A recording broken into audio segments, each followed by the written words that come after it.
One of the goals of the Monarch Larva Monitoring Project is to understand monarch survival and the natural enemies that attack them. We're especially learning a lot about parasitoids, which are small insects that live inside monarchs, eventually killing them. If you'd like to contribute to the parasitoid study, what you'll do is collect monarchs from the wild, rear them inside, and then record whether they're parasitized, whether they turn into monarchs, or whether they die of other causes. You can also contribute to a study of a protozoan parasite that's known as Ophriocistus electroscura, or OE for short. If you'd like to study OE, you'll need to contact Project Monarch Health at the University of Georgia and get a sampling kit from them. There's a link to this project on our training homepage. Collect the 4th or 5th instars you find while you're measuring monarch density. You can collect earlier instars as well. Just be sure to note that you're doing this on the site description form. You can collect larvae from your monitoring site or other locations. When you collect an egg or a caterpillar, record the date and location of collection and the monarch stage on data sheet 3, estimating parasitism rates.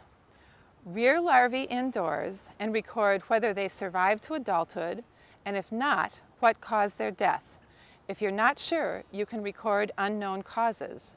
If possible, release butterflies at their collection site.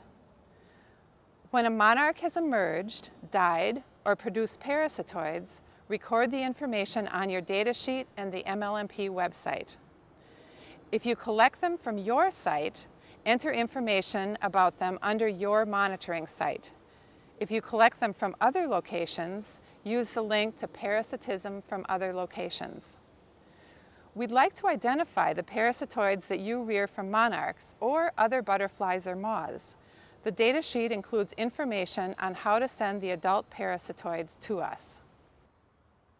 You may already be an expert at raising monarchs, but here are some tips that might be useful. Remember, if you do decide to raise monarchs for this study, you'll contribute a lot to our understanding of monarch survival, and you'll also get to experience one of the most amazing processes in nature. You can keep larvae in an aquarium, large jar, ice cream bucket, or another container. The container should be easy to open since you need to clean it every day. It should have a screen covering or holes for airflow and should allow you to see inside. The container should be large enough for the adult to expand its wings when it emerges. It's best if you can track individual larvae fairly accurately. In our lab, we keep them in separate containers. There are 3 keys to successful monarch rearing. Keep the cage clean, keep milkweed fresh, and avoid extreme temperatures and moisture conditions. Not too hot, not too cold, not too wet, and not too dry. You'll need to keep the cage out of the sun or other hot places, since high temperatures can be lethal, and many cages act like greenhouses, getting very hot in the sun. Cages must be cleaned daily by emptying out the frass, or the poop, and old milkweed. Wash your container frequently, at a minimum every time a monarch emerges in the container, using a 20% bleach water solution. Make sure there isn't any standing water or condensation in the container, as too much water encourages mold growth, can make it difficult for larvae to molt, and can even drown them. The larvae need fresh milkweed every day. It'll stay fresher in the cage if you put a damp piece of paper towel on the bottom of your container. If necessary, you can pick several days worth of milkweed, wash it, and keep it in a plastic bag in a refrigerator. This activity helps us understand monarch survival and parasitism rates, so it's important to provide the best possible rearing conditions. Your larvae may have already been parasitized by naturally occurring parasitoids before you brought them inside. Larvae that have been parasitized by flies will often not pupate successfully, but will hang limply and die, although some flies emerge from the pupa. Fly maggots come out of the host larva or pupa on a silk-like thread and pupate on the bottom of the container.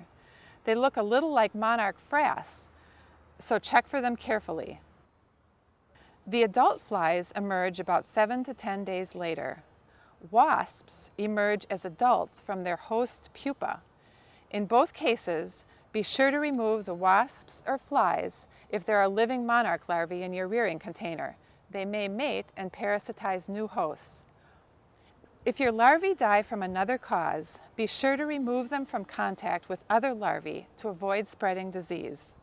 Several bacterial and viral infections can be spread from larva to larva, although parasitoids cannot. You've learned about a lot of MLMP activities, and we thought it might be useful to have a quick review of what we do when we go to our monitoring site every day. Or you can just log in to mlmp.org, create your own home page, and explore away.